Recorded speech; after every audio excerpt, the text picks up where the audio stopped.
தெறிக்க விடுறோம்டா.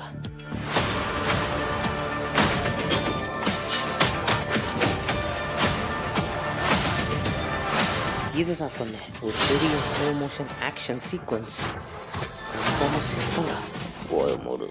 சரிதான் போ.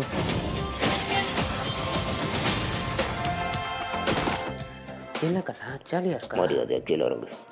இதை எடுத்துக்கிறேன். என்னடா சொல்ற? உன் பின்னால சொல்லியிருக்க என் கத்திய அட்டம் கொய்யா.